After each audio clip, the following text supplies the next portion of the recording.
We're back in the tackle room, and today we're talking about the number one most important thing we as anglers need to be focused on when we're out on the water. And at some point in this video, I will be announcing the winner of the hashtag Summer Jigs giveaway. Stick around, you don't want to miss this one. Move it. There we go.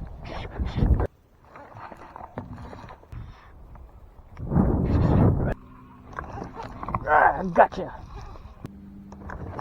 Got him. Ah, there we go. Yeah, buddy. We got him. There we go. I'm on. Ooh, I got him.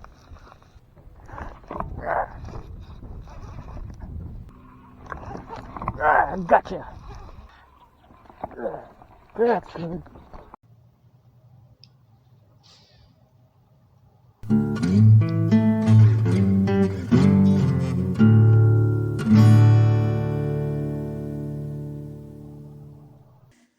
Welcome back to Lowbrow Fishing. And you know, we as anglers, whenever we get a chance to go fishing, we spend the entire night before planning, don't we? We tie on the lures that we want to use. We already know in great detail the types of presentations and the spots that we want to hit, and plan A and plan B and plan C just in case somebody's on our spot. But when we get out to the lake, we oftentimes find out that what we originally had, what we started with, that doesn't work. And the lures that we have tied on when we leave the lake are not the ones that we had tied on when we get there. So we have to make adjustments. But a lot of times I see anglers not learning this. They don't throw what the bass want to bite, right? And that's something we've talked about in the past. It's not anything I've really done a video about, but it's something that we've touched on, and I felt like it needed a little bit more in-depth review. See, everyone knows that we just got back from another trip to the private trophy bass lake. Now, the first night that we got there, you know, it was on from the very beginning, right? We got there, there was a huge thunderstorm. We didn't even get a chance to put the boat in the water because there was a lot of lightning. We felt like it wasn't safe. So we just decided to do a little bit of fishing from the bank. And, well, this is what was happening, I mean, just as soon as we got there.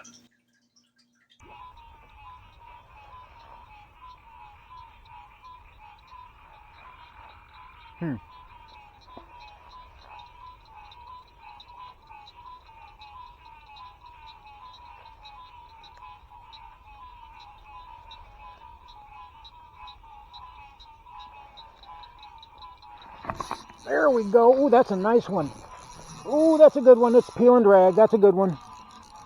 Stay down, stay down. That's a real good one. That's got to be about 3 pounds. Mako rig. Oh, yes, and a wacky rigged worm. You just got to bite. Oh, peel and drag. Get up here, you.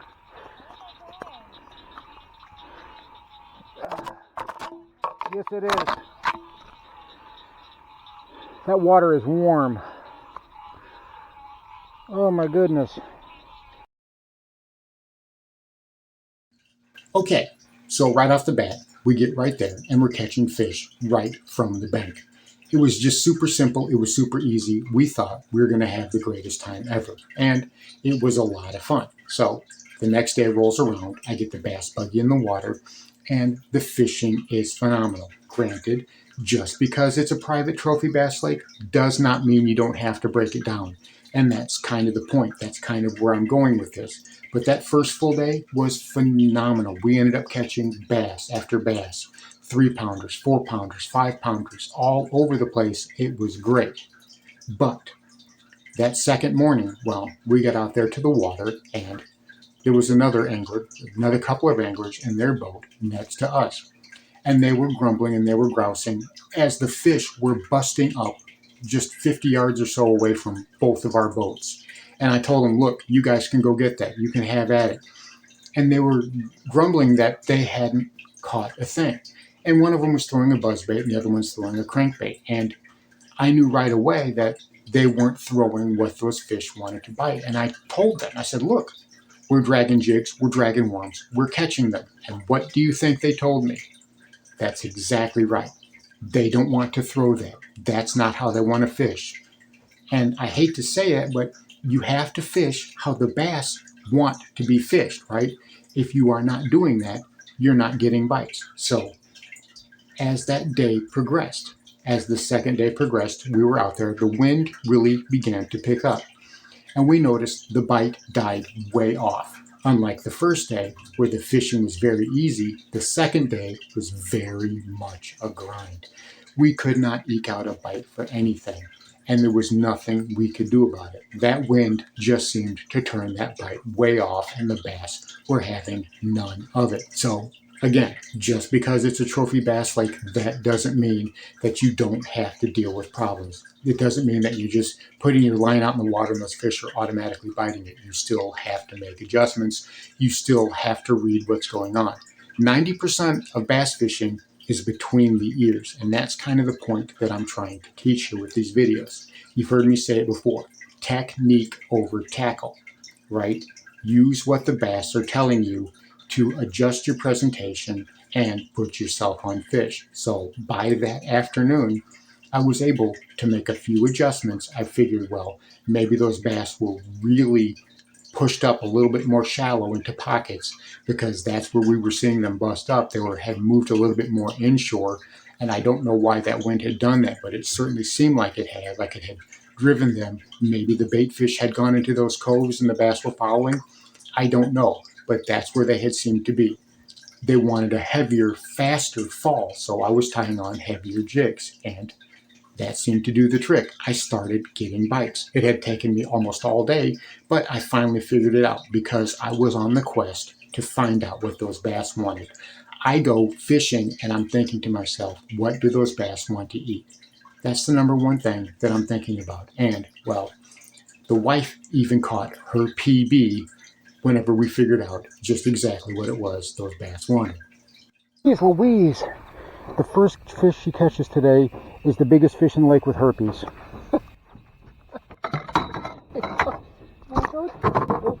Well, that's one way to not lose him. Well, holy crap! This may be the biggest fish of the trip.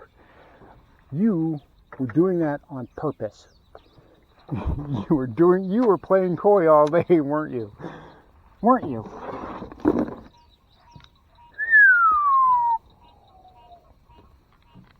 What we got?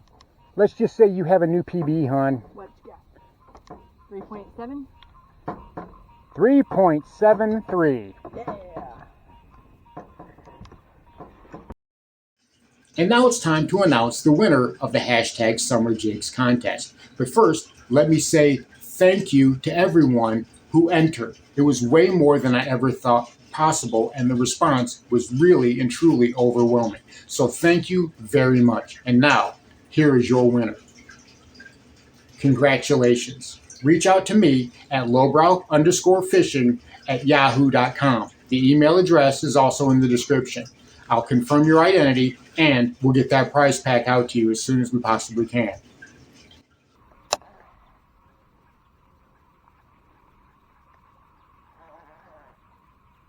But we are about. Well, I've caught some toads.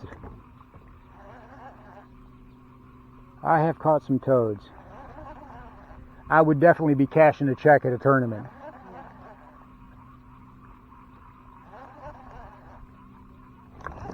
Ah, gotcha.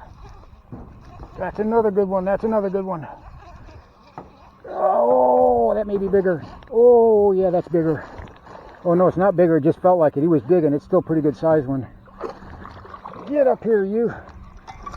Go get up here, you. No. Simmer down. He got me in the whatchamadinkle with the, right on the top of the lip. He slung my worm at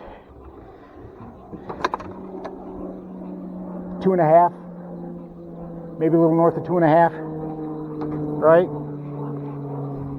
And once we were able to put those puzzle pieces together, well, the fishing was back on, and we ended up catching some more nice fish before the sun set. It was strange because I threw everything from top water, I threw crankbaits, I threw swim baits, I threw everything that I could think of. And it wasn't just random junk fishing. I was trying to predict where those fish were.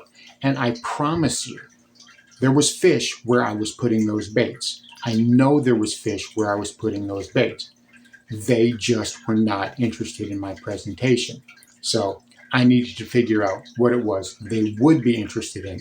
And once I started putting those pieces together, I was able to generate some bites. Remember, as we said before, bass fishing isn't about luck. It's about creating bites and opportunities for yourself and then being able to capitalize on those opportunities to bring the fish to the boat. Now, it took work, but we were able to do it, and it was actually quite rewarding. We ended up having a lot of fun. So there you have it. As long as you're willing to pay attention to the subtle details, you can find what those bass want. You can put those puzzle pieces together and turn yourself on to some really nice fish. As with anything in bass fishing, some days are going to be better than others because bass are living, breathing creatures with their own brains and their own personalities. However, rarely is there a day when they won't bite anything at all.